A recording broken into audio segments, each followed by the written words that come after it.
Este é o assunto deste vídeo, o que é e para que serve a história do cristianismo. Este é o canal Espiritualidade Apocalíptica. Aqui nós conversamos sobre temas como milenarismo, escatologia, história da igreja, literatura bíblica, livros apócrifos e coisas deste tipo. Convido você a se inscrever no meu canal, se ainda não é inscrito, e dar o seu like, pois isso me ajuda a produzir outros vídeos como este. Para aqueles que desejarem estudar comigo, eu tenho 2 cursos à distância disponíveis. Como interpretar a Bíblia, aquilo que os estudiosos chamam de hermenêutica bíblica, e o outro é escatologia bíblica, aquilo que a Bíblia diz sobre o fim do mundo. O link para a inscrição em ambos os cursos está aparecendo para você agora e também pode ser acessado na descrição deste vídeo. Dito isto, vamos para o que realmente trouxe você até aqui. Uma reflexão sobre a história do cristianismo precisa começar com o surgimento do movimento de Jesus. Mais ainda, olhar para ele enquanto fenômeno encarnado na história, cercado, como qualquer outro fenômeno histórico, de acontecimentos e eventos diversos, vestido de manifestações culturais e expressões literárias próprias de sua época. Esse discernimento histórico do movimento de Jesus passa também pela compreensão do seu contexto. Quanto melhor um, melhor o outro. Ignorar um é nublar o outro. Isso nos leva a buscar continuamente sínteses da história política, social e cultural dos grupos que cercam os eventos relacionados com Jesus e seus seguidores.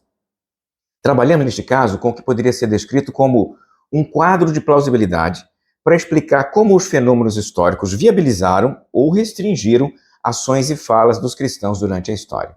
Foi o pensador francês Bernard de Chartres, que viveu entre 1130 e 1160, que registrou uma das frases mais significativas para o trabalho do historiador. Num latim medieval, ele escreveu Nanus gigantum humeris incidentes, o que pode ser traduzido como somos como anões sentados nos ombros dos gigantes. Pois é exatamente assim que nos sentimos ao refletir sobre a história do cristianismo. Tanta gente grande já falou sobre isso antes de nós. Então não se espera ultrapassá-los, mas partindo deles, se valer de suas contribuições. Isso, é claro, nos leva à perspectiva de que, mesmo que não apontemos explicitamente a fonte, as nossas falas vêm de terceiros, do saber acumulado desde os mais antigos pensadores cristãos até os nossos contemporâneos. Nós estamos na esteira dos historiadores do cristianismo que vieram antes de nós. E estes, por sua vez, já eram sucessores de outros sábios da antiguidade. Para os leitores da Bíblia, é possível indicar algumas tradições historiográficas que retrocedem mesmo aos tempos da Bíblia hebraica. A tradição que deu origem aos livros de Josué, Juízes, Samuel e Reis é chamada por alguns autores de historiografia deuteronomista e parece ter relação com a reforma de Josias, que morreu no ano 609. Já os livros de Esdras, Neemias e Crônicas são descritos como historiografia cronista e refletem a perspectiva do judaísmo pós-exílico. O bloco deuteronomista entrou na Bíblia hebraica numa seção descrita como primeiros profetas, o que indica para os leitores da Torá que a descrição dos eventos ali narrados está numa perspectiva profética, ou seja, os autores não apenas contavam os eventos, mas discerniam as ações de Deus no interior da história do seu povo. A história é o campo de atuação de Deus no mundo, uma perspectiva que provavelmente inspirou muitos historiadores judeus e cristãos posteriormente. Na historiografia, entretanto, costuma-se apontar o grego nascido lá em Halicarnasso, na Ásia, de nome Heródoto, como o pai da história. Ele escreveu uma obra intitulada História, palavra que pode ser traduzida como pesquisa. Neste livro, ele narrou as guerras dos gregos contra os persas, buscando suas causas, da mesma forma como os contemporâneos Parmênides e Heráclito buscavam a causa de todas as coisas.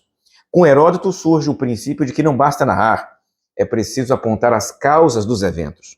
Após Heródoto, surgiram também o ateniense Tucídides e o peloponeso Políbio. Mas é possível mencionar também aí um historiador romano, o famoso Júlio César, que morreu em 44 a.C., que escreveu os 7 volumes sobre a guerra na Gália. Merece destaque aqui entre nós. É neste momento que surge o movimento de Jesus, com textos próprios como os Evangelhos e os Atos dos Apóstolos, narrando a vida de Jesus na forma de pregação. São textos que desejam converter os leitores para a fé na pessoa de Jesus. e não demorou muito, eles já eram tratados como obras sagradas e lidas no interior de seus cultos de celebração. Dentre os seguidores de Jesus, neste caso, as mais antigas construções que lembram a historiografia dos gregos e romanos é Egésipo, que morreu em 185 mais ou menos, que escreveu Memórias, e o Sexto Júlio africano, que morreu em 240, autor de Cronografia. Quando eles narravam os eventos, eles tinham uma perspectiva memorialista a princípio, mas também apologética, ao tentar demonstrar que a história dos personagens do judaísmo e do cristianismo era prioridade sobre a história dos gregos e romanos. Poucas décadas depois de Júlio Africano, nasceu aquele que seria o mais significativo historiador dos primórdios da Igreja, Eusébio de Cesareia, que viveu entre 263 até 339. Ele viveu e experimentou os anos singulares do início do século IV e testemunhou a grande transição que o movimento cristão enfrentou ali, passando de uma minoria perseguida, no início do século, para uma maioria beneficiada pela conversão do imperador. Eusébio morreu pouco depois do seu grande herói, Constantino, e a ele dedicou uma biografia. Mas sua obra magna, entretanto, é um livro intitulado História Eclesiástica. Este projeto levou várias décadas para ser concluído. Eusébio não seguiu os Atos dos Apóstolos ou os Atos dos Mártires na sua estratégia metodológica, mas ele buscou uma metodologia que tentava demonstrar como os eventos do entorno pareciam sinalizar que a conversão do imperador indicava uma gigantesca inflexão na história dos seres humanos. Após Eusébio de Cesareia, nós temos que mencionar ainda o bispo de Hipona, Agostinho, com Cidade de Deus, no início do século V, e o Paulo Osório com Histórias contra os Pagãos, também no início do século V. Nestes autores já é possível perceber uma certa distinção entre história profana e história sagrada. Eles olhavam para a história em termos de camadas e níveis. Em um nível macro, a história dos poderes e dos grupos de uma maneira geral. No nível interior ou profundo, a história das ações de Deus na construção de um povo. Mas é claro que há uma relação entre ambas as histórias, já que não podem ser separadas. A perspectiva destes pais fundadores da história do cristianismo nos leva, assim, à necessidade de integrar as duas narrativas, a secular e a sagrada. Não dá para separar os grupos humanos em esferas estanques.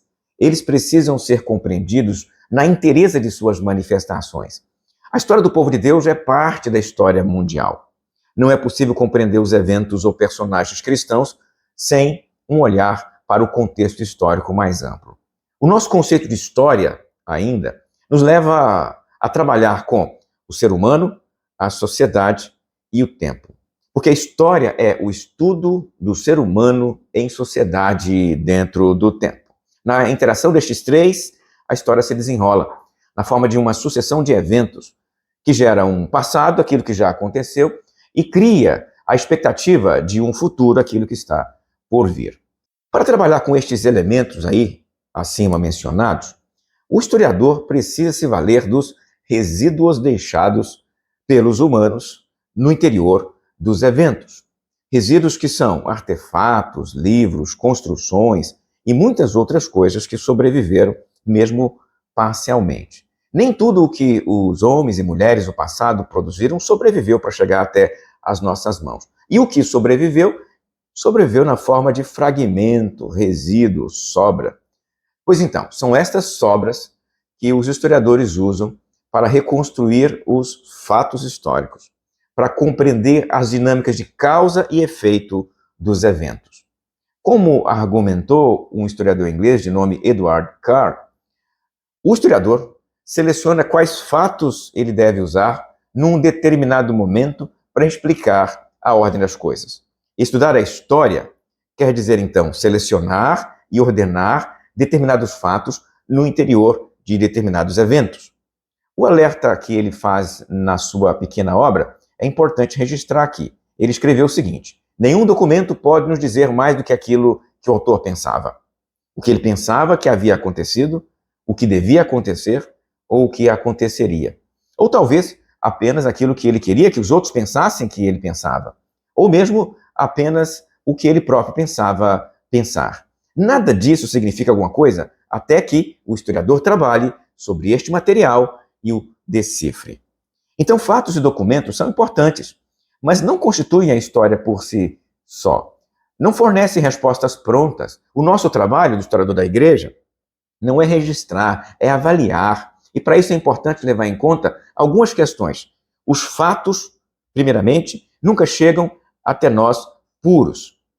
O fato não existe numa forma pura, nem mesmo pode existir. Eles são sempre interpretações filtradas, apreendidas pela mente de quem os registrou. Uma segunda questão tem relação com a nossa necessidade de procurar compreender com a nossa mente aquilo que está no passado.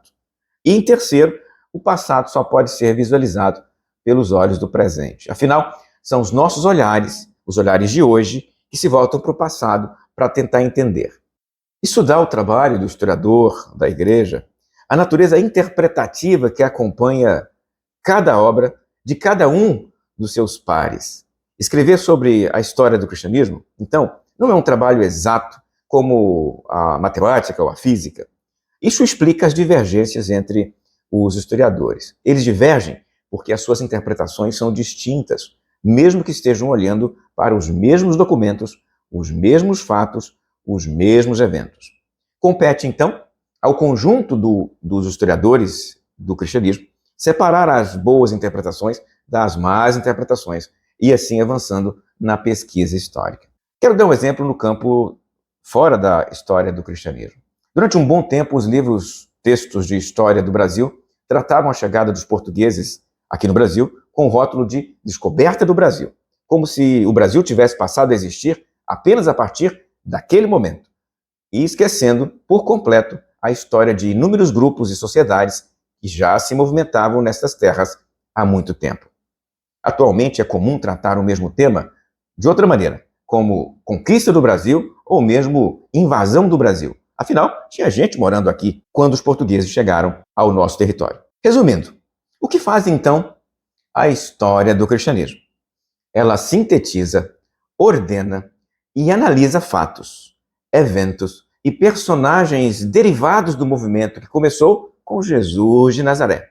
Ela faz isso estudando resíduos de todos os tipos deixados pelos cristãos ou seus oponentes.